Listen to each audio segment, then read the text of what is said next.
नमस्कार दोस्तों, आपका हमारे YouTube चैनल में स्वागत है।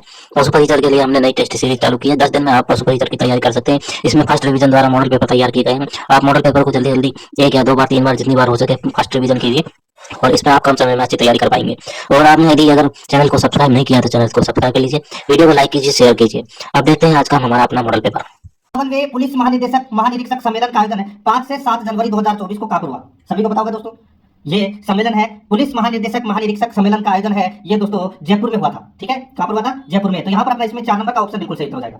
आगे देखिए, सेकंड नंबर का प्रश्न है, श्री भजनलाल शर्मा ने राजस्थान के मुख्यमंत्री पद की शपथ ली। बताइए दोस्तों, राजस्थान के मुख्यमंत्री कौन? श्री भजनलाल शर्मा। इन्होंने शपथ कब ली ये पूछा है। ठीक है दोस्तों, इन्होंने शपथ ली थी 15 दिसंबर 2023 को। 15 दिसंबर 2023 को इन्होंने मुख्यमंत्री पद की शपथ ली। तो यहाँ पर 4 नंबर का ऑप्शन बिल्कुल सही हो जाएगा।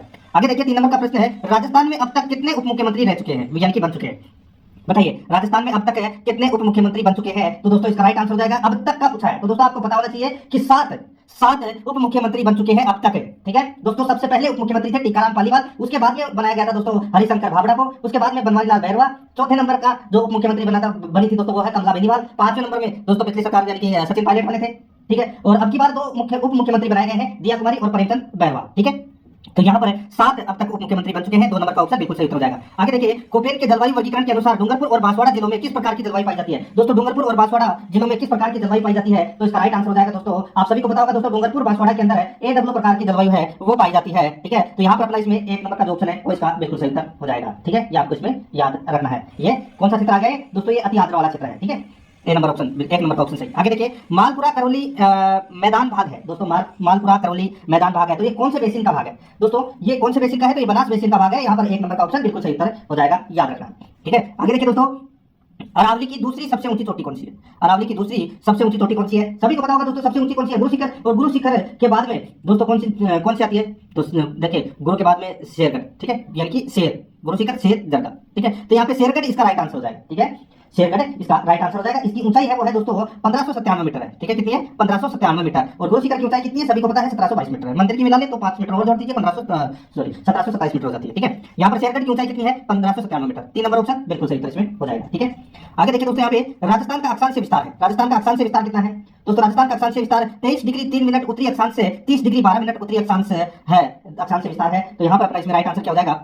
2 नंबर का ऑप्शन बिल्कुल सही इसमें हो जाएगा। ये आपको इसमें याद रखना है दोस्तों। आप देखिए दोनों के अंदर गैप कितना है? तो दोस्तों 7 डिग्री 9 मिनट है। ठीक है, 9 मिनट है। तो ये क्या है? अक्षांश विस्तार का अंतर है, ये भी आपको याद रखना है। तो यहाँ पर 2 नंबर ऑप्शन बिल्कुल सही। देखिए, एक प्रकार का ये टेस्ट है, आपको आप पूरा मॉडल पेपर देखिए। ठीक है, आपको पता लग जाएगा कि आपके स्कोर कितना हो रहा है। देखिए दोस्तों, यहाँ पे 8 नंबर का प्रश्न है, बनास नदी का उद्गम है। बताइए, बनास नदी का उद्गम स्थल कौन सा है? तो दोस्तों ये खमनौर की पहाड़ी राजसमंद से दोस्तों बनास नदी का उद्गम होता है। 2 नंबर का ऑप्शन बिल्कुल सही। आगे देखिए दोस्तों, यहाँ पे निम्नलिखित में से किस जिले में राजस्थान का कुल वन आच्छादित क्षेत्र सबसे अधिक है? निम्नलिखित में से किस जिले में राजस्थान का कुल वन आच्छादित क्षेत्र सबसे अधिक है? तो दोस्तों इसका राइट आंसर हो जाएगा वो है दोस्तों उदयपुर। यहाँ पर 1 नंबर का जो ऑप्शन है वो इसका बिल्कुल सही उत्तर हो जाएगा, उदयपुर इसका राइट आंसर। आगे देखिए, 10 नंबर का प्रश्न है, हाल ही में राजस्थान का 16वां कंजर्वेशन रिजर्व कौन सा बना है? हाल ही में राजस्थान का 16वां कंजर्वेशन रिजर्व कौन सा बना है? तो दोस्तों इसका राइट आंसर हो जाएगा वो है दोस्तों रणखार जालोर। ठीक है, रणखार जालोर, जहां पर 16वां कंजर्वेशन रिजर्व बना है। और दोस्तों अब यहाँ पर देखिए, ये जो रणखार है, जो अभी नए जिले बनाए गए हैं, ठीक है, तो ये जो रणखार है ये सांचौर जिले के अंदर पड़ता है। ठीक है, सांचौर जिले में। ठीक है, और वैसे जालोर के अंदर आता है। तो यहाँ पर अपना इसमें राइट आंसर 3 नंबर ऑप्शन हो जाएगा। आगे देखिए, कनक सागर, ये कनक सागर है। ठीक है, कनक सागर है, ये क्या है? तो दोस्तों कनक सागर क्या है? तो दोस्तों ये एक पक्षी अभ्यारण्य है। क्या है? पक्षी अभ्यारण्य है ये कनक सागर। कहां पर है ये? तो दोस्तों ये बूंदी के अंदर है। कहां पर है? बूंदी के अंदर है ये कनक सागर पक्षी अभ्यारण्य। 4 नंबर ऑप्शन बिल्कुल सही। आगे देखिए, प्रोजेक्ट टाइगर कौन से वर्ष में आरंभ किया गया? प्रोजेक्ट टाइगर कौन से वर्ष में आरंभ किया गया? सभी को पता होगा दोस्तों 1973 में ये प्रोजेक्ट टाइगर वर्ष है, ये आरंभ किया गया था, यानी कि 1973 में आरंभ किया गया था। यहाँ पर 3 नंबर का जो ऑप्शन है वो इसका बिल्कुल सही उत्तर हो जाएगा। आगे देखिए दोस्तों, यहाँ पे राजस्थान में कौन सा क्षेत्र सतही जल द्वारा मृदा अपरदन से सर्वाधिक प्रभावित है? राजस्थान में कौन सा क्षेत्र सतही जल द्वारा मृदा अपरदन से सर्वाधिक प्रभावित है? तो दोस्तों मृदा अपरदन कहां पर होता है? दोस्तों सभी को पता होना चाहिए, वो है चंबल प्रदेश के अंतर्गत है। चंबल प्रदेश के अंतर्गत सभी को पता होगा। तो यहाँ पर इसमें 1 नंबर का ऑप्शन बिल्कुल सही उत्तर हो जाएगा। आगे देखिए दोस्तों, यहाँ पे निम्न में से कौन सा एक उपाय मृदा संरक्षण का नहीं है? बताइए कौन सा एक उपाय मृदा संरक्षण का नहीं है? तो यहाँ पर इसका जो राइट आंसर हो जाएगा वो है दोस्तों मृदा संरक्षण का अत्यधिक जलापूर्ति है, ये मृदा संरक्षण का उपाय नहीं है। बाकी फसलों की हेराफेरी, निकट का निर्माण, वृक्षारोपण करके मृदा संरक्षण किया जा सकता है, लेकिन अत्यधिक जलापूर्ति यानी कि आप जलापूर्ति आप अधिक करोगे तो दोस्तों सीधा सा है जल के साथ मिट्टी में गिर जाएगी, तो ये मृदा संरक्षण का उपाय नहीं है। तो यहाँ पर 2 नंबर का ऑप्शन बिल्कुल सही। आगे देखिए, राजस्थान की निम्न झीलों में से कौन सी राष्ट्रीय झील संरक्षण कार्यक्रम के अंतर्गत नहीं आती है? कौन सी राष्ट्रीय झील संरक्षण कार्यक्रम के अंतर्गत नहीं आती है? तो यहाँ पर इसका राइट आंसर हो जाएगा वो है दोस्तों, देखिए आना सागर है, पिछोला है, फतेह सागर है, लेकिन कोलायत नहीं है। ठीक है, कोलायत इसकी श्रेणी में नहीं आती है, तो यहाँ पर अपना 4 नंबर का ऑप्शन बिल्कुल सही हो जाएगा। आगे देखिए दोस्तों, यहाँ पे निम्न में से कौन सा लिफ्ट नहर परियोजना पेयजल उपलब्धता क्षेत्र सुमेलित नहीं है? बताइए दोस्तों, यहाँ पर देखिए एक तरफ लिफ्ट नहर परियोजना दे रखी है, दूसरी तरफ पेयजल उपलब्धता क्षेत्र दे रखे हैं। ठीक है, तो कौन सा सुमेलित नहीं है वो अपने को यहाँ पर बताना है। देखिए कंवरसेन लिफ्ट नहर परियोजना है, ये बीकानेर और गंगानगर में है, बिल्कुल सही है। गंदेली सावा है, ये दोस्तों चूरू की लिफ्ट नहर परियोजना है, बिल्कुल सही है। गजनेर जिसका दोस्तों एक नाम हो रहा है पन्नालाल बारूपाल, ये लिफ्ट नहर परियोजना है, ये दोस्तों बीकानेर और नागौर को पेयजल उपलब्ध करवाती है। ठीक है, अब यहाँ पर देखिए दोस्तों राजीव गांधी लिफ्ट नहर परियोजना है, ये दोस्तों जैसलमेर गलत दे रखा है, ये जोधपुर की लिफ्ट नहर परियोजना है। कहाँ की है? जोधपुर की। तो यहाँ पर 4 नंबर का ऑप्शन राइट आंसर हो जाएगा। आगे देखिए 2011 की जनगणना यानी कि जनगणना 2011 के अनुसार राजस्थान में शिशु लिंगानुपात कितना था? दोस्तों शिशु लिंगानुपात कितना था सभी को पता होगा दोस्तों। देखिए मैं आपको बताऊं, शिशु लिंगानुपात 2001 में था 909। कितना था? 909 कब था? 2001 में। और 2011 के अंदर कितना था? तो 888 था। कितना था? 888। तो यहाँ पर 3 नंबर का ऑप्शन बिल्कुल सही हो जाएगा। आगे देखिए जनजातियों की जनसंख्या के आधार पर राजस्थान का भारत में कौन सा स्थान है? जनजातियों की जनसंख्या के आधार पर राजस्थान का भारत में कौन सा स्थान है? तो दोस्तों इसका राइट आंसर हो जाएगा वो है 6ठा स्थान है। कौन सा स्थान है? 6ठा स्थान है। तो यहाँ पर 4 नंबर का ऑप्शन बिल्कुल सही हो जाएगा। ठीक है, 6ठा स्थान। आगे देखिए दोस्तों, यहाँ पे राजस्थान के किस भाग में मक्का का सर्वाधिक उत्पादन होता है? मक्का का सर्वाधिक उत्पादन दोस्तों आप सभी को पता होना चाहिए, मक्का को अनाजों की रानी कहा जाता है। ठीक है, और ये दक्षिण और दक्षिण पूर्वी भाग में यानी कि दोस्तों हाड़ौती और दक्षिण भाग में मक्के का उत्पादन है वो सर्वाधिक होता है। यहाँ पर अपना इसमें 1 नंबर का ऑप्शन बिल्कुल सही। आगे देखिए माही कंचन और माही धवल किस फसल की किस्म है? माही कंचन और माही धवल किस फसल की किस्म है? तो इसका राइट आंसर हो जाएगा वो है दोस्तों मक्का की किस्म है ये। यहाँ पर 1 नंबर का ऑप्शन बिल्कुल सही उत्तर इसमें हो जाएगा। आगे देखिए दोस्तों, यहाँ पे समग्र शिक्षा के बारे में निम्न में से कौन सा कथन सही नहीं है? समग्र शिक्षा के बारे में निम्न में से कौन सा कथन सही नहीं है? तो दोस्तों देखिए यहाँ पे मैं आपको बताऊं, देखिए यहाँ पे इसका उद्देश्य प्रारंभिक और माध्यमिक शिक्षा का सार्वभौमिकरण है। ठीक है, यह भारत सरकार का फ्लैगशिप कार्यक्रम है। इसका उद्देश्य शिक्षा में सामाजिक और लैंगिक अंतराल को भरना है, बिल्कुल सही है। यह राजस्थान का फ्लैगशिप कार्यक्रम है, ये गलत हो जाएगा। दोस्तों मैं आपको बताऊं, देखिए इस योजना में केंद्र और राज्य की वित्तीय सहभागिता है 60:40। ठीक है, तो ये तो इसमें राजस्थान सरकार का फ्लैगशिप कार्यक्रम ये नहीं है, तो यहाँ पर अपना 4 नंबर का जो ऑप्शन है वो इसका बिल्कुल सही उत्तर इसमें हो जाएगा। ठीक है, आगे देखिए दोस्तों, यहाँ पे 22 नंबर का प्रश्न है, जोधपुर का स्थान जो क्षत्रियों और प्राचीन राजाओं के उद्यान के लिए प्रसिद्ध है। बताइए जोधपुर का वह स्थान जो क्षत्रियों और प्राचीन राजाओं के उद्यानों के लिए प्रसिद्ध है, तो इसका राइट आंसर हो जाएगा वो है दोस्तों मंडोर जोधपुर। यहाँ पर 1 नंबर का ऑप्शन बिल्कुल सही हो जाएगा, मंडोर जोधपुर। आगे देखिए राजस्थान में गोपीचंद गुफा स्थित है। राजस्थान में गोपीचंद गुफा स्थित है, तो दोस्तों ये गोपीचंद गुफा है, ये माउंट आबू में है। कहाँ पर है? माउंट आबू में। यहाँ पर 1 नंबर का ऑप्शन बिल्कुल सही हो जाएगा, माउंट आबू में है ये गोपीचंद गुफा। ठीक है, आगे देखिए दोस्तों सुमेलित कर रहा है, एक तरफ खान है दूसरी तरफ खनिज है। ठीक है, एक तरफ खान है दूसरी तरफ है खनिज है। तो दोस्तों यहाँ पर देखिए डेगाना में बताइए कौन से खनिज की खान है? तो दोस्तों टंगस्टन की खान है डेगाना में। मांडो की पाल में दोस्तों फ्लोस्पार की खान है। जामा के अंदर रॉक फॉस्फेट की खान है और घोट मांगलोद के अंदर है दोस्तों जिप्सम की खान है। तो दोस्तों यहाँ पर चारों के चारों बिल्कुल सही सुमेलित पहले से ही दे रखे हैं। यहाँ पे कूट भाषा में अपने को उत्तर देना था 1 2 3 4, यानी कि अपना इसमें 4 नंबर का जो ऑप्शन है वो इसका बिल्कुल सही हो जाएगा। आगे देखिए सुमेलित कीजिए, एक तरफ खनिज है दूसरी तरफ खान है। ठीक है, एक तरफ खनिज है दूसरी तरफ है खान है। दोस्तों देखिए यहाँ पे आपको पता चल गया होगा, देखिए पायराइट। ठीक है दोस्तों, पायराइट में यहाँ पे पायराइट खनिज की जो खान है वो दोस्तों कहां पर है? तो दोस्तों ये सलादीपुर में है। कहां पर है? सलादीपुर के अंदर। और रॉक फॉस्फेट की खान कहां पर है? तो दोस्तों रॉक फॉस्फेट की जो खान है वो बिरमानिया में है। कहां पर है? बिरमानिया में। और गोरनेट तांबड़ा की जो खान है ये दोस्तों राजमहल टोंक में है। ठीक है, तो ये राजमहल आगे इसमें। और एमराल्ड यानी कि पन्ना की खान कहां पर है? तो दोस्तों ये कालागुमान में है ये। ठीक है, तो दोस्तों यहाँ पर अपना इसमें राइट आंसर क्या हो जाएगा? 3 2 4 1। 3 2 4 1 कूट भाषा में कौन से ऑप्शन में है? तो यहाँ पर देखिए दोस्तों इसमें 3 2 4 1 3 2 4 1। ठीक है, ये देखिए दोस्तों यहाँ पर ये दिख रहा है 3 2 4 1, यही अपना क्या हो जाएगा? सही उत्तर हो जाएगा इसमें। ठीक है, आगे देखिए दोस्तों यहाँ पे 26 नंबर का प्रश्न है, मुगल शासकों के साथ मैत्रीपूर्ण संबंधों के कारण जयपुर के कछवाहा शासकों द्वारा जारी किए गए सिक्के कहलाते थे। बताइए मुगल शासकों के साथ मैत्रीपूर्ण संबंधों के कारण जयपुर के कछवाहा शासकों द्वारा जो सिक्के जारी किए गए थे उनको क्या कहते थे? तो दोस्तों इसका जो राइट आंसर हो जाएगा उसको दोस्तों झाड़साई कहते थे। क्या कहते थे? झाड़साई। तो यहाँ पर 3 नंबर का ऑप्शन है वो इसका बिल्कुल सही उत्तर हो जाएगा। ठीक है, ये आपको इसमें याद रखना है। आगे देखिए दोस्तों यहाँ पे जहांगीर ने मुगल बादशाह बनने के बाद किस राजपूत शासक के मनसब को कम कर दिया? जहांगीर ने मुगल बादशाह बनने के बाद में किस राजपूत शासक के मनसब को कम कर दिया? तो दोस्तों इसका राइट आंसर हो जाएगा वो है मानसिंह। तो यहाँ पर 2 नंबर का जो ऑप्शन है वो इसका बिल्कुल सही उत्तर हो जाएगा, मानसिंह। ठीक है दोस्तों, जहांगीर बनने के बाद में जो मानसिंह जब जहांगीर शासक बना उसके बाद में दोस्तों मानसिंह का जो मनसब है वो कम कर दिया गया था। ठीक है, तो यहाँ पर अपना इसमें राइट आंसर हो जाएगा 2 नंबर का ऑप्शन सही उत्तर। अकबर के समय दोस्तों मानसिंह को 7000 का मनसब दर्जा दिया गया था, 7000 का मनसबदार बनाया गया था। ठीक है, ये भी आपको याद रखना है। 2 नंबर ऑप्शन बिल्कुल सही। आगे देखिए निम्नलिखित में से बौद्ध धर्म से संबंधित पुरातात्विक अवशेष कहाँ मिले हैं? बौद्ध बौद्ध धर्म से संबंधित पुरातात्विक अवशेष कहाँ से मिले हैं? तो इसका राइट आंसर हो जाएगा वो है दोस्तों विराट नगर से मिले हैं। यहाँ पर 3 नंबर का ऑप्शन बिल्कुल सही हो जाएगा। आगे देखिए दोस्तों, यहाँ पे नरसंहार को राजस्थान का जलियांवाला हत्याकांड कहा जाता है, यानी कि कौन से नरसंहार को राजस्थान का जलियांवाला हत्याकांड कहा जाता है? तो इसका राइट आंसर हो जाएगा वो है दोस्तों नीमूचना को। ठीक है, नीमूचना हत्याकांड को राजस्थान का जलियांवाला हत्याकांड भी कहा जाता है। तो यहाँ पर 2 नंबर का ऑप्शन बिल्कुल सही हो जाएगा। आगे देखिए 30 नंबर का प्रश्न है, इतिहास में टाटा टोपे को फांसी देना ब्रिटिश सरकार का अपराध समझा जाएगा और आने वाली पीढ़ी पूछेगी कि सजा के लिए किसने स्वीकृति दी और किसने पुष्टि की, ये कथन किसने कहा है? इतिहास में टाटा टोपे को फांसी देना ब्रिटिश सरकार का अपराध समझा जाएगा और आने वाली पीढ़ी पूछेगी कि सजा के लिए किसने स्वीकृति दी और किसने पुष्टि की, ये कथन किसने कहा है? तो दोस्तों ये कथन कहा है किसने? कैप्टन सोवर्स ने कहा है। तो यहाँ पर 1 नंबर का ऑप्शन बिल्कुल सही हो जाएगा।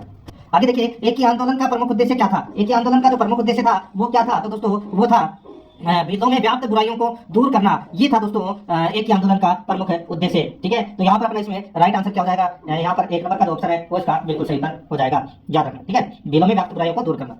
आगे देखिए, बूंदी रियासत के अंतिम आधिकारिक शासक कौन थे? बूंदी रियासत के अंतिम आधिकारिक शासक कौन थे? तो इसका राइट आंसर हो जाएगा वो थे दोस्तों महाराज राजा बहादुर सिंह। महाराज राजा बहादुर सिंह। तो यहाँ पर 4 नंबर का ऑप्शन बिल्कुल सही हो जाएगा। आगे देखिए, मारवाड़ युद्ध लीग की स्थापना की गई थी। मारवाड़ युद्ध लीग की स्थापना की गई थी, तो इसका राइट आंसर हो जाएगा वो है 1931 ईस्वी में मारवाड़ युद्ध लीग की स्थापना की गई थी। 2 नंबर का ऑप्शन बिल्कुल सही हो जाएगा। आगे देखिए, निम्न में से कौन सा युग्म गलत है? तो दोस्तों कौन सा युग्म गलत है वो अपने को यहाँ पर बताना है दोस्तों। एक तरफ प्रजामंडल आंदोलन है, दूसरी तरफ नेता है।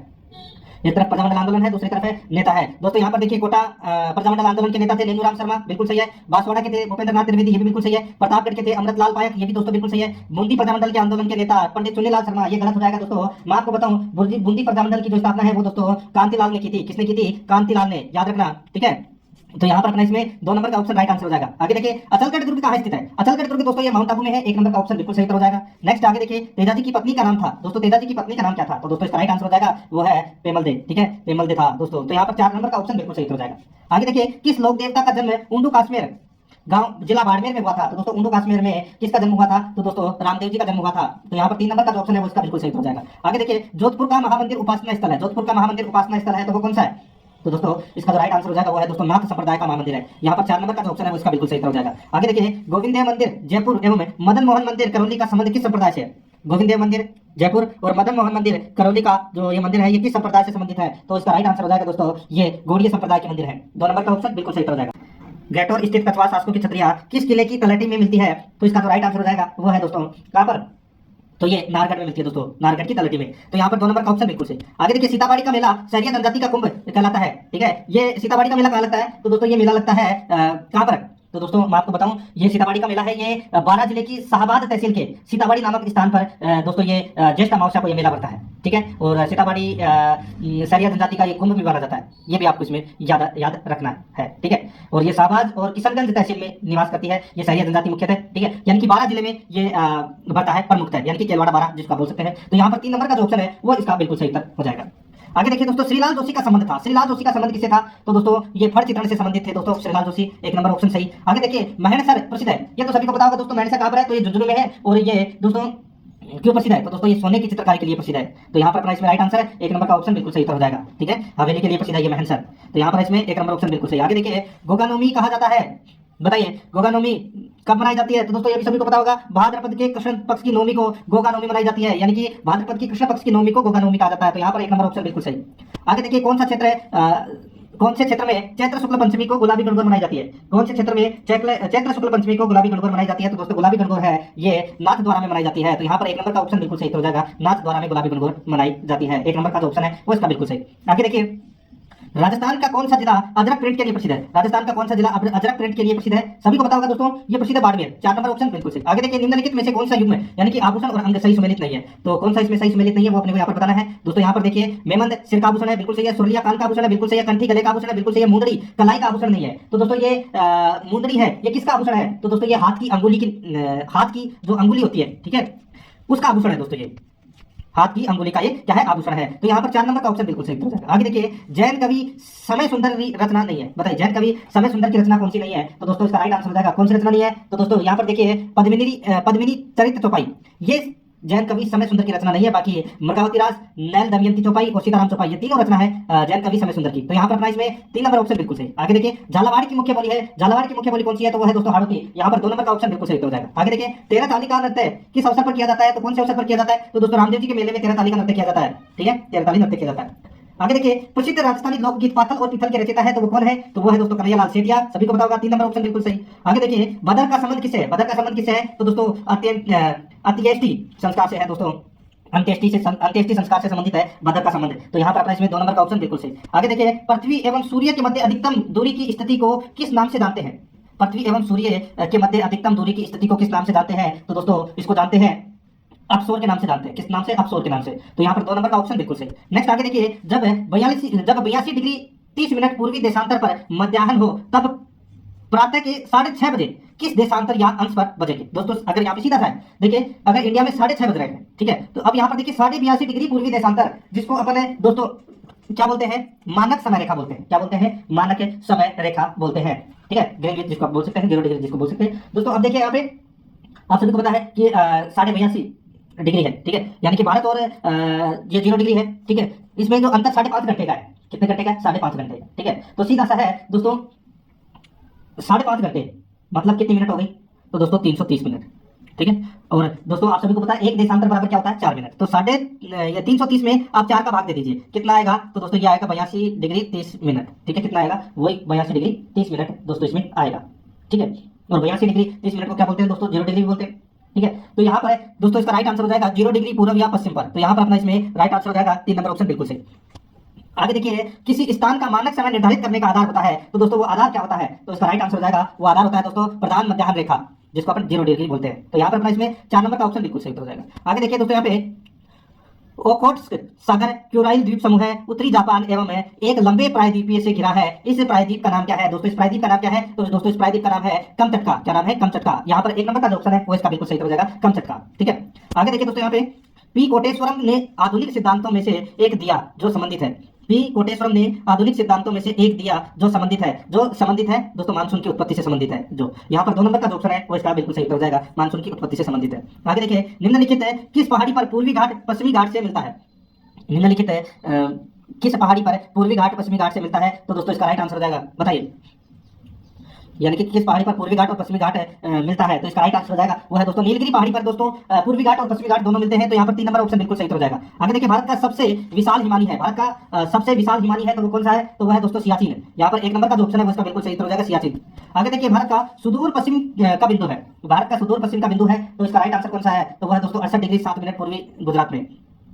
दोस्तों 68 डिग्री 7 मिनट पूर्वी गुजरात में भारत का सुदूर पश्चिम का बिंदु है। तो यहाँ पर अपना इसमें 3 नंबर का जो ऑप्शन है वो इसका बिल्कुल सही उत्तर हो जाएगा, ये आपको इसमें याद रखना। और कहाँ पर है ये दोस्तों? गौर माता, जिसको आप गुहार मोती भी बोल सकते हैं, ठीक है, गौर माता या गुहार मोती भी बोल सकते हैं, गुजरात में है ये स्थान, ठीक है। और ये सुदूर पश्चिम का बिंदु है। 3 नंबर ऑप्शन बिल्कुल सही। आगे देखिए, मध्य प्रदेश व राजस्थान की संयुक्त बहुउद्देशीय नदी घाटी परियोजना है। मध्य प्रदेश व राजस्थान की संयुक्त बहुउद्देशीय नदी घाटी परियोजना है, तो वो कौन सी है? तो वो है दोस्तों चंबल। तो यहाँ पर 2 नंबर का जो ऑप्शन है वो इसका बिल्कुल सही हो जाएगा, चंबल इसका बिल्कुल सही। आगे देखिए, निम्नलिखित में से कौन से सुमेलित है? निम्नलिखित में से कौन से सुमेलित है? एक तरफ जलप्रपात है, दूसरी तरफ नदी है। एक तरफ जलप्रपात है, दूसरी तरफ क्या है? नदी है, ठीक है। अब यहाँ पर देखिए, कपिल धारा जलप्रपात गोदावरी नदी, ये गलत हो जाएगा दोस्तों। देखिए, जो कपिल धारा जलप्रपात है ये दोस्तों नर्मदा नदी पर है, ठीक है। कहाँ पर है? तो ये नर्मदा नदी पर है ये, ठीक है। जोग जलप्रपात शरावती नदी पर है और शिव समुद्रम जलप्रपात है ये कावेरी नदी पर है, ठीक है। तो यहाँ पर है सिर्फ 2 ही सम्मिलित है, 2 और 3। तो कुट भाषा में उत्तर देना था 2 और 3, यानी कि 2 नंबर का ऑप्शन बिल्कुल सही उत्तर इसमें हो जाएगा। आगे देखिए, भारत में सर्वाधिक चाय का उत्पादन किस राज्य में होता है? सर्वाधिक चाय का उत्पादन कौन से राज्य में होता है? तो दोस्तों ये असम में होता है चाय का उत्पादन। यहाँ पर 4 नंबर का ऑप्शन बिल्कुल सही हो जाएगा। आगे देखिए, सुंदरी वृक्ष किस प्रकार के वनों में पाया जाता है? सुंदरी वृक्ष किस प्रकार के वनों में पाया जाता है? इसका राइट आंसर हो जाएगा वो है दोस्तों ज्वारीय वन। ज्वारीय वन इसका राइट आंसर हो जाएगा, 1 नंबर का ऑप्शन बिल्कुल सही, ज्वारीय वन। आगे देखिए, बेलाडीला लोहा अयस्क का अधिकतर उपयोग कहाँ किया जाता है? बेलाडीला लोहा अयस्क का अधिकतर उपयोग कहाँ किया जाता है? तो इसका राइट आंसर हो जाएगा वो है दोस्तों भिलाई इस्पात कारखाना। भिलाई इस्पात कारखाना में दोस्तों बेलाडीला लोहा अयस्क का अधिकतर उपयोग किया जाता है, 1 नंबर का ऑप्शन बिल्कुल सही हो जाएगा। आगे देखिए, ग्रैंड ट्रक सड़क का निर्माण किसने किया? ग्रैंड ट्रक यानी कि ग्रैंड ट्रक रोड का निर्माण है वो किसने किया था? सभी को पता होगा दोस्तों, ये किया था शेरशाह सूरी ने। यहाँ पर 4 नंबर का ऑप्शन बिल्कुल सही, शेरशाह सूरी ने। आगे देखिए, बोकारो इस्पात संयंत्र किस पठार पर स्थित है? बोकारो इस्पात संयंत्र किस पठार पर स्थित है? इसका राइट आंसर हो जाएगा वो है दोस्तों छोटा नागपुर का पठार में। यहाँ पर 2 नंबर का ऑप्शन बिल्कुल सही हो जाएगा, छोटा नागपुर का पठार में। आगे देखिए, आगम सिद्धांत धर्म साहित्य, आगम सिद्धांत धर्म साहित्य है, तो इसका राइट आंसर हो जाएगा वो है दोस्तों जैन धर्म। यहाँ पर 2 नंबर का ऑप्शन है वो इसका बिल्कुल सही हो जाएगा, आगम सिद्धांत धर्म साहित्य जैन धर्म से है। तो यहाँ पर अपने इसमें 2 नंबर ऑप्शन बिल्कुल सही। आगे देखिए, अंतिम मौर्य शासक कौन था? अंतिम मौर्य शासक कौन था? इसका राइट आंसर हो जाएगा वो है दोस्तों भद्रथ। भद्रथ है ये अंतिम मौर्य शासक था। यहाँ पर 4 नंबर का ऑप्शन बिल्कुल सही उत्तर इसमें हो जाएगा, भद्रथ। आगे देखिए, फिरोज शाह तुगलक ने किस प्रसिद्ध शहर को बसाया? फिरोज शाह तुगलक ने किस प्रसिद्ध शहर को बसाया? तो इसका राइट आंसर हो जाएगा दोस्तों हिसार को बसाया था फिरोज शाह तुगलक ने, 4 नंबर ऑप्शन बिल्कुल सही। आगे देखिए, निम्नलिखित कथनों पर विचार कीजिए। अहदी वे घुड़सवार सिपाही थे, अहदी वे घुड़सवार सिपाही थे जिन्होंने अपनी सेवाएं एकाकी प्रदान की, जिन्होंने किसी सरदार के साथ अपने को संलग्न नहीं किया, सम्राट ही जिनका आसन कर्नल था, बिल्कुल सही है। जिन्होंने अपने को मिर्जाओं के साथ संलग्न किया, ये गलत हो जाएगा, मिर्जाओं के साथ संलग्न नहीं किया। तो यहाँ पर दोस्तों 1 2 3 कथन है वो इसमें क्या है, सत्य है। यहाँ पर 2 नंबर का जो ऑप्शन है वो इसका राइट आंसर हो जाएगा। आगे देखिए 72 नंबर का प्रश्न है, कौन से संविधान संशोधन के द्वारा भारतीय संविधान में शिक्षा का अधिकार अंततः स्थापित किया गया? सभी को पता होगा दोस्तों 86वें संविधान संशोधन के माध्यम से ये जोड़ा गया था। 4 नंबर का ऑप्शन बिल्कुल सही। आगे देखिए, निम्नलिखित में से राज्य की नीति निर्देशक तत्वों के संबंध में कौन सा युग्म सही नहीं है? नीति निर्देशक के तत्वों के संबंध में कौन सा युग्म सही नहीं है? तो इसका जो राइट आंसर हो जाएगा वो है दोस्तों, यहाँ पर देखिए अनुच्छेद 43 का 42वां संविधान संशोधन अधिनियम 1976 में जोड़ा गया था, और अनुच्छेद 49 भी दोस्तों 42वें संविधान संशोधन में जोड़ा गया था 1976 में। ये 1978 इसमें गलत दे रखा है, बाकी इसमें सारे सही है। 2 नंबर का ऑप्शन बिल्कुल सही हो जाएगा। आगे देखिए, राज्यसभा के बारे में निम्नलिखित कथनों पर विचार कीजिए। राज्यसभा का कार्यकाल 6 वर्ष का होता है। तो दोस्तों राज्यसभा का कार्यकाल नहीं, राज्यसभा के सदस्यों का कार्यकाल 6 वर्ष का होता है, ठीक है। तो यहाँ पर पहला कथन है वो इसमें गलत हो जाएगा। आगे देखिए, भारत का उपराष्ट्रपति राज्यसभा का प्रधान सभापति होता है, बिल्कुल सही है। राज्यसभा का गठन भारतीय संविधान के अनुच्छेद 80 के तहत होता है, ये भी बिल्कुल सही है। तो यहाँ पर दोस्तों कौन सा कथन सही है वो बताना था, तो दूसरा और तीसरा कथन है वो क्या है, सत्य है। तो यहाँ पर अपना इसमें 3 नंबर का ऑप्शन बिल्कुल सही उत्तर हो जाएगा। आगे देखिए, उच्चतम न्यायालय में न्यायाधीशों की नियुक्ति हेतु संस्तुति करने से पूर्व भारत के मुख्य न्यायमूर्ति को उच्चतम न्यायालय के कितने वरिष्ठतम न्यायाधीशों से परामर्श लेना होता है? उच्चतम न्यायालय में न्यायाधीशों की नियुक्ति हेतु संस्तुति करने से पूर्व भारत के मुख्य न्यायमूर्ति को उच्चतम न्यायालय के कितने वरिष्ठतम न्यायाधीशों से परामर्श लेना होता है? तो इसका जो राइट आंसर हो जाएगा वो है दोस्तों इसमें 4। तो यहाँ पर 2 नंबर का जो ऑप्शन है उसका बिल्कुल सही उत्तर हो जाएगा 4 से, ठीक है। आगे देखिए दोस्तों, यहाँ पे 76 नंबर का प्रश्न है, जल का वाष्प में बदलना कैसा परिवर्तन है? तो कैसा परिवर्तन है? तो दोस्तों अस्थायी परिवर्तन है। 2 नंबर का ऑप्शन बिल्कुल सही उत्तर हो जाएगा। आगे देखिए 77 नंबर का प्रश्न है, निम्नलिखित में से किस मित्र धातु में एक अधातु इसके एक घटक के रूप में होती है? तो दोस्तों इसके एक घटक के रूप में होती है एक अधातु। तो दोस्तों इसका राइट आंसर हो जाएगा किस मित्र धातु में? तो इसका राइट आंसर हो जाएगा दोस्तों वो है इसमें कौन सा, तो वो है दोस्तों स्टील में। तो यहाँ पर अपना इसमें 1 नंबर का जो ऑप्शन है वो इसका बिल्कुल सही उत्तर हो जाएगा। आगे देखिए, यहाँ पे 78 नंबर का प्रश्न है, दी गई धातुओं में से किस धातु को गलाने से नहीं निकाला जा सकता जाता है? दी गई धातुओं में से किस धातु को गलाने से नहीं निकाला जाता है? तो दोस्तों इसका राइट आंसर हो जाएगा वो है इसमें एल्यूमिनियम। तो यहाँ पर 2 नंबर का जो ऑप्शन है वो इसका बिल्कुल सही उत्तर हो जाएगा एल्यूमिनियम। आगे देखिए, उत्क्रमणीय अभिक्रियाओं के लिए किस चिन्ह का प्रयोग किया जा सकता है? उत्क्रमणीय अभिक्रियाओं के लिए किस चिन्ह का प्रयोग किया जाता है? तो इसका राइट आंसर हो जाएगा दोस्तों इसमें देखिए ये वाला चिन्ह का प्रयोग किया जाता है। कौन से वाले चिन्ह का? ये वाला, ठीक है। ये यहाँ पे बराबर का निशान है वो इसमें दोस्तों 4 नंबर में सही से टाइप नहीं हुआ, तो यहाँ पर ये जो निशान है ये अपना इसमें क्या हो जाएगा, राइट आंसर हो जाएगा। इस चिन्ह का प्रयोग किया जाता है, ठीक है। आगे देखिए दोस्तों, यहाँ पे नीला तोता क्या है? नीला तोता क्या है? तो दोस्तों ये कॉपर सल्फेट है नीला तोता। यहाँ पर 1 नंबर ऑप्शन बिल्कुल सही हो जाएगा। आगे देखिए, इसरो के बारे में सही कथन या कथनों का आपने को चयन करना है। तो यहाँ पर देखिए, इसरो द्वारा पहले भारतीय उपग्रह का निर्माण किया गया और इसे 1975 में यूएसए द्वारा प्रक्षेपित किया गया। तो दोस्तों देखिए, अप्रैल 1975 में पहला भारतीय उपग्रह आर्यभट्ट भेजा गया था, लेकिन यहाँ पे यूएसए है वो गलत दे रखा है दोस्तों। यहाँ पे सोवियत संघ के द्वारा प्रक्षेपित किया गया था, यूएसए के द्वारा नहीं। तो पहला कथन इसमें गलत हो जाएगा। दूसरा देखिए, एंट्रिकस कॉर्पोरेशन इसरो की विपणन शाखा है, बिल्कुल सही है। इसरो की मास्टर कंट्रोल फैसिलिटी हासन में स्थित है, ठीक है। ये हासन कहाँ पर है? तो दोस्तों ये कर्नाटक में है, ठीक है। और दूसरी इसकी मास्टर कंट्रोल फैसिलिटी दूसरी भोपाल में है। तो यहाँ पर अपना इसमें राइट आंसर क्या हो जाएगा? 2 और 3 सही है। 3 नंबर का ऑप्शन राइट आंसर हो जाएगा। आगे देखिए, निम्नलिखित स्थिति को ध्यान में रखते हुए निर्गत किरण या किरणों के बारे में क्या कहा जा सकता है? दोस्तों निम्नलिखित स्थिति को ध्यान में रखते हुए निर्गत किरण या किरणों के बारे में क्या कहा जा सकता है? तो दोस्तों इसका जो राइट आंसर हो जाएगा क्या कहा जा सकता है? तो इसका बिल्कुल सही उत्तर हो जाएगा वो है दोस्तों इसमें सफेद प्रकाश, ठीक है। ये आपको डायग्राम यहाँ पर दे रखा है, तो यहाँ पर सफेद प्रकाश इसका राइट आंसर हो जाएगा इसमें। 2 नंबर ऑप्शन बिल्कुल सही। आगे देखिए, निम्नलिखित में से कौन सा प्राकृतिक बहुलक है? तो दोस्तों कौन सा प्राकृतिक बहुलक है? तो इसका जो राइट आंसर हो जाएगा वो है दोस्तों अपना इसमें कौन सा प्राकृतिक बहुलक दोस्तों सेल्यूलोस है। 2 नंबर का जो ऑप्शन है वो इसका बिल्कुल सही हो जाएगा सेल्यूलोस। आगे देखिए, कार्बन के कौन से अपर रूप में कार्बन परमाणुओं को फुटबॉल के आकार में व्यवस्थित किया जाता है? कार्बन के अपर रूप में कार्बन परमाणुओं को फुटबॉल के आकार में व्यवस्थित किया जाता है। तो दोस्तों इसका जो राइट आंसर हो जाएगा वो है दोस्तों C60। तो यहाँ पर अपने इसमें 1 नंबर का ऑप्शन राइट आंसर हो जाएगा C60। आगे देखिए, आणविक जीव विज्ञान में मूल सिद्धांत विचार प्रस्तुत किया। आणविक जीव विज्ञान में मूल सिद्धांत विचार प्रस्तुत किया। तो दोस्तों इसका राइट आंसर हो जाएगा वो है दोस्तों फ्रांसिस क्रिक।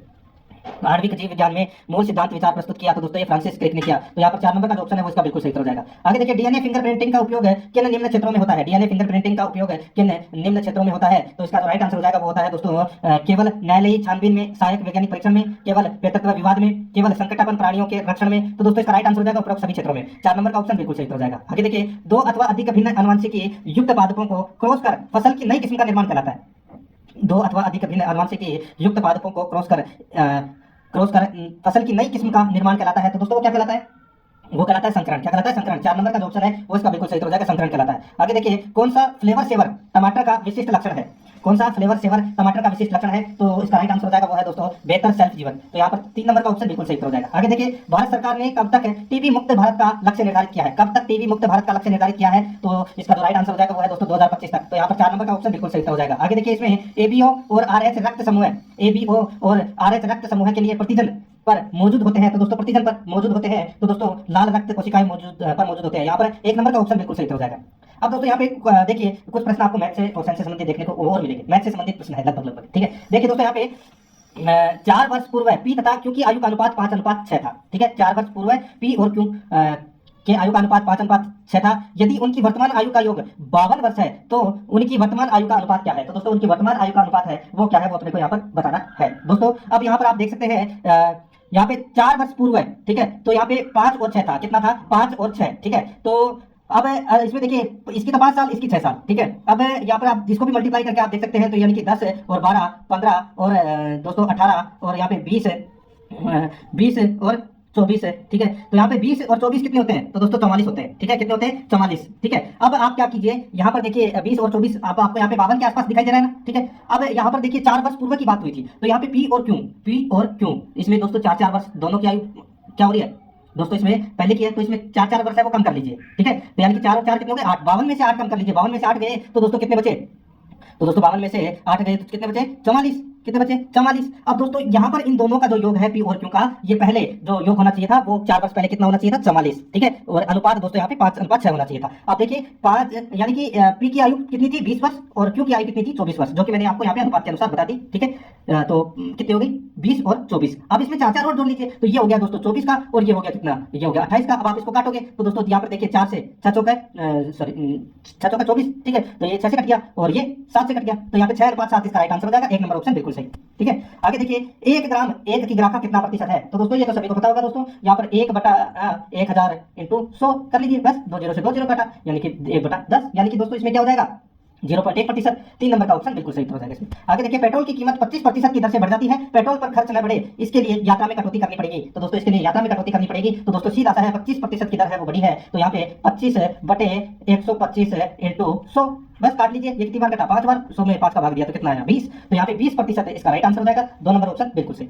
आगे देखिए यहाँ पर सूत्र संकलन व्याकलन द्वारा 23 का स्क्वायर बराबर 23 + 3 23 - 3 + 3 स्क्वायर में इष्ट संख्या है। तो दोस्तों इसमें इष्ट संख्या है वो कौन सी है? तो वो इसमें देखिए इष्ट संख्या 3 है, सबसे ज्यादा रिपीट हुई है, तो यहाँ पर 2 नंबर ऑप्शन बिल्कुल सही हो जाएगा, ठीक है।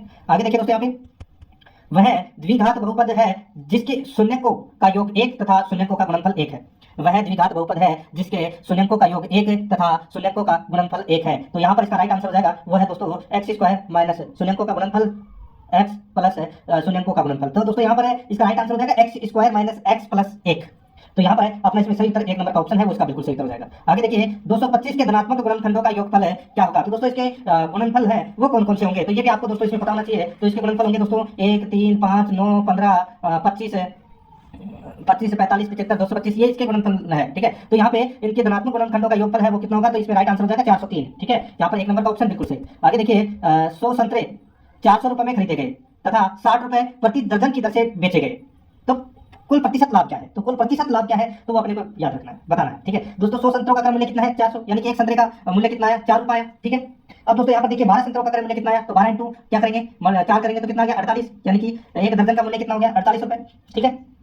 अब दोस्तों यहाँ पर देखिए यदि 12 संतरे का विक्रय मूल्य है वो कितना है? 60 रुपए है, ठीक है। यानी कि एक दर्जन का विक्रय मूल्य कितना है? 60 रुपए। प्रॉफिट कितना हो रहा है? तो दोस्तों इसमें 12 रुपए का क्या हो रहा है? अपने पास में प्रॉफिट हो रहा है। तो दोस्तों सीधा सा अपन क्या करेंगे? 12/48 × 100 बस काट लीजिए। तो यहाँ पे 12 चौका 48, तो ये 4 बार कट गया। 100 में 4 का भाग दे लीजिए, कितना है? 25। तो 25% का क्या हो रहा है दोस्तों? इसमें लाभ हो रहा है। तो यहाँ पर 3 नंबर का ऑप्शन बिल्कुल सही हो जाएगा। आगे देखिए किसी घड़ी का अंकित मूल्य 1000 है, एक फुटकर विक्रेता उसे 2 क्रमिक भट्टों पर 810 रुपए में खरीदता है, जिनमें से एक 10% है और दूसरा अपठनीय है। दूसरे बट्टे की दर क्या है? तो दूसरे बट्टे की दर है वो क्या है? वो अपने को यहाँ पर क्या करना है? बताना है। दोस्तों अब देखिए इसके अंदर देखिए 1000 है, तो 1000 का 10% कितना होता है? तो दोस्तों 100 रुपए होता है। तो 1000 में से 100 गए तो कितने बचे? 900, ठीक है। अब दोस्तों 900 यहाँ पे देखिए क्रमिक भट्टों के बारे में पूछा है। एक भट्टा तो अपना इसमें 10% है, दूसरा बताना है 810 आने चाहिए। अब 900 का 10% निकाल लीजिए ऑप्शन के अनुसार, तो यहाँ पे कितना आएगा? 90, और 90 900 में से 90 गए तो कितना बता? 810 है। तो यहाँ पर अपना इसमें राइट आंसर हो जाएगा 2 नंबर का ऑप्शन बिल्कुल सही। दोस्तों 10% का इसमें क्या होगा? इसमें क्रमिक भट्टा होगा दूसरा, ठीक है। आगे देखिए एक आयताकार शीट का क्षेत्रफल 480 वर्ग सेमी है, यदि इसकी चौड़ाई 12 सेमी हो तो शीट का परिमाप क्या होगा? तो दोस्तों शीट का परिमाप है वो क्या होगा? वो अपने को यहाँ पर बताना है। दोस्तों देखिए यहाँ पे देखिए आयताकार शीट का क्षेत्रफल बराबर लंबाई इंटू चौड़ाई, ठीक है। तो लंबाई इंटू चौड़ाई बराबर कितना है? 480 सेमी स्क्वायर, ठीक है। तो लंबाई इंटू 12 सेमी यानी कि कितना हो गया दोस्तों? 480, ठीक है। तो यहाँ पे 480 में 12 का भाग दे लीजिए, लंबाई निकल कर आ जाएगी। तो 480 के अंदर है दोस्तों, यहाँ पे अपन क्या करेंगे? 480 के अंदर 12 का भाग देंगे तो लंबाई निकल कर आ जाएगी। तो कितनी आ गई लंबाई? 40 आ गई दोस्तों। कितनी आ गई? 40 है, ठीक है। अब दोस्तों शीट का परिमाप निकालना है, तो 2 ब्रैकेट लंबाई प्लस चौड़ाई, तो 2 लंबाई कितनी है? 40 और चौड़ाई कितनी है? 12, ठीक है। तो 40 और 12 कितने होते हैं दोस्तों, ये होते हैं 52, 52 इंटू 2 कितने होते हैं 104, तो यहाँ पे 104 सेमी स्क्वायर इसका राइट आंसर हो जाएगा। ठीक है, आगे देखिए, एक आदमी 800 रुपए 10% वार्षिक दर से साधारण ब्याज पर उधार लिए तथा वही धनराशि दूसरे व्यक्ति ने चक्रवर्ती ब्याज की दर से उधार ली। 2 वर्ष पश्चात उसके द्वारा धनों का प्राप्त धनों का अंतर होगा। सीधा सा है दोस्तों, इसने 800 का 10% की दर से साधारण ब्याज, तो 800 का 10% कितना होता है 80, ठीक है, और अगले साल का 80 यानी कि 160 रुपए इसका क्या हुआ, ब्याज हुआ साधारण ब्याज का 2 साल का। ठीक है, चक्रवर्ती ब्याज का क्या हो जाएगा इसमें, तो दोस्तों इसमें 880 हो जाएगा, 880 का 10%, तो दोस्तों ये कितना 88 निकल कर आ जाएगा, यानी कि एक में 80 और दूसरे में 88। ठीक है, तो 80 और 88 कितने होते हैं 168, यानी कि यह चक्रवर्ती ब्याज हो गया। तो 8 रुपए का अंतर आ रहा है दोनों के अंदर, 2 नंबर का जो ऑप्शन है वो इसका बिल्कुल सही हो जाएगा। आगे देखिए, किसी समचतुर्भुज का परिमाप 40 सेमी है, यदि इसके एक विकर्ण की लंबाई 12 सेमी है तो दूसरे विकर्ण की लंबाई कितनी है, तो दूसरे विकर्ण की लंबाई है, तो दोस्तों देखिए एक की 12 सेमी है, ठीक है, यानी कि एक विकर्ण की लंबाई है वो कितनी 12 सेमी है। ठीक है, तो ऐसे, ठीक है, एक की 12 सेमी है, तो एक की कितनी होगी, तो दोस्तों यहाँ पर देखिए समचतुर्भुज की, यहाँ पर देखिए समचतुर्भुज का परिमाप कितना है 40 सेमी, यानी कि ये सारी की सारी कितनी है, ये 10 सेमी है, 10 है। ठीक है, तो दोस्तों अगर एक 10 का है और एक 12 का है, ठीक है, तो आप सभी को पता होना चाहिए दोस्तों। ठीक है, 12 का स्क्वायर कितना होता है 144, ठीक है, 12 का स्क्वायर कितना होता है 144, और यहाँ पे 10 है, ठीक है, 10 का स्क्वायर 100, और यहाँ पर 144 है। अब देखिए यहाँ पे अपने को क्या करना है कि दूसरे विकर्ण की लंबाई बतानी है। ठीक है, तो दूसरे विकर्ण की लंबाई दोस्तों इसमें 16 सेमी होगी। ठीक है, 16 सेमी कितनी होगी 16 सेमी, तो यहाँ पर अपना इसमें दोस्तों 3 नंबर का ऑप्शन बिल्कुल सही हो जाएगा। जैसे कि ये डायग्राम है, इसमें आप ABCD लिख लेना, ABCD, ठीक है, ऐसे। तो यहाँ पर आप देख सकते हैं इसके अंदर देखिए अपने को B और ये बीच में आप O बिंदु लिख लेना। ठीक है, तो यहाँ पे B, O और C, ठीक है, ये अपने को क्या करना है त्रिभुज निकालना है, समकोण त्रिभुज। ठीक है, 16 सेमी इसका राइट आंसर हो जाएगा। आगे देखिए, यदि एक वर्ग का अर्धव्यास 50% घटा दिया जाए तो इसका क्षेत्रफल कितना कम होगा, तो कितना कम होगा, तो दोस्तों राइट आंसर हो जाएगा इसमें, इसका सूत्र होता है दोस्तों -50 प्लस दोस्तों 50 इंटू 50 बटे 100। ठीक है, बस यहाँ पे क्या हो जाएगा, माइनस प्लस माइनस माइनस क्या हो जाएंगे, प्लस हो जाएंगे, तो यहाँ पे 100 प्लस, यहाँ पे 0 से 0 कट गए, तो यहाँ पे 25, तो यहाँ पे 100 प्लस 25, ठीक है, कि 100 प्लस यहाँ पे 50% घटा दिया जाए, ठीक है, माइनस में। ठीक है, तो यहाँ पे 100 माइनस 25 होंगे यहाँ पे, ठीक है, 100 माइनस 25 होंगे, तो कितने हो जाएगा 75, तो यहाँ पे अपना इसमें राइट आंसर हो जाएगा 3 नंबर ऑप्शन बिल्कुल से। ये देखिए, ये शेष टाइप में इसको छोड़ दीजिए। आगे देखिए, निम्न आंकड़ों 2 4 6 8 10 12 14 16 18 20 का माध्य क्या होगा, दोस्तों इनका जो माध्य है वो क्या होगा, इनको दोस्तों सबको जोड़ना है, और ये टोटल संख्या कितनी है 10, इसका भाग दे देना है, तो 11 आ जाएगा। राइट आंसर इसमें 4 नंबर ऑप्शन सही। आगे देखिए, 3 सेमी त्रिज्या वाले तांबे के एक गोले को पिघलाकर एक नया तार बनाया गया है जिसका व्यास 0.2 सेमी है। इस तार की लंबाई क्या होगी, इस तार की लंबाई क्या होगी, तो दोस्तों यहाँ पे देखिए 0.2 सेमी है, ठीक है, और ये व्यास है, तो इसकी त्रिज्या कितनी हो जाएगी, तो 0.1 सेमी हो जाएगी। ठीक है, सूत्र क्या होता है, तो दोस्तों गोले का आयतन का सूत्र होता है 4/3 पाई r क्यूब, बस निकाल लीजिए, ये सूत्र लगा दिए, तो यहाँ पर इसका राइट आंसर हो जाएगा 36 मीटर, 4 नंबर ऑप्शन सही। अब दोस्तों यहाँ पे 45 प्रश्न है वो पशुपालन से संबंधित है। ठीक है, 106 से 150 तक। देखिए, भारतीय पशुपालन अनुसंधान संस्थान जो कृषि के आंकड़े कृषि मंत्रालय के लिए एकत्र करने का कार्य करता है किस स्थान पर स्थित है, बताइए। भारतीय पशुपालन अनुसंधान संस्थान जो कृषि के आंकड़े कृषि मंत्रालय के लिए एकत्र करने का कार्य करता है किस स्थान पर स्थित है, तो इसका राइट आंसर हो जाएगा वो है दोस्तों इज्जत नगर में। तो यहाँ पर 4 नंबर का ऑप्शन है वो इसका बिल्कुल सही हो जाएगा, इज्जत नगर में है ये। ठीक है, आगे देखिए, भारत में दूध का सर्वाधिक उपयोग किया जाता है, भारत में दूध का सर्वाधिक उपयोग किया जाता है, तो इसका राइट आंसर हो जाएगा तरल दूध के रूप में किया जाता है, तो यहाँ पर 4 नंबर ऑप्शन बिल्कुल सही। आगे देखिए, राजस्थान में कुक्कुट पालन प्रशिक्षण संस्थान कहाँ स्थित है, तो दोस्तों ये स्थित है कहाँ पर, तो ये अजमेर में स्थित है। कहाँ पर है, अजमेर में स्थित है। आगे देखिए, गाय के दूध में पीलापन होने का प्रमुख कारण होता है, तो पीलापन होने का जो प्रमुख कारण है वो है दोस्तों कैरोटीन की वजह से गाय का दूध है वो पीला होता है, यहाँ पर 1 नंबर ऑप्शन सही। आगे देखिए, राजस्थान गौ सेवा संरक्षण एवं समर्थन नीति नियम कब बनाया गया, तो दोस्तों ये बनाया गया था 22 नवंबर 2016 को ये बनाया गया था, तो यहाँ पर 2 नंबर ऑप्शन बिल्कुल सही हो जाएगा।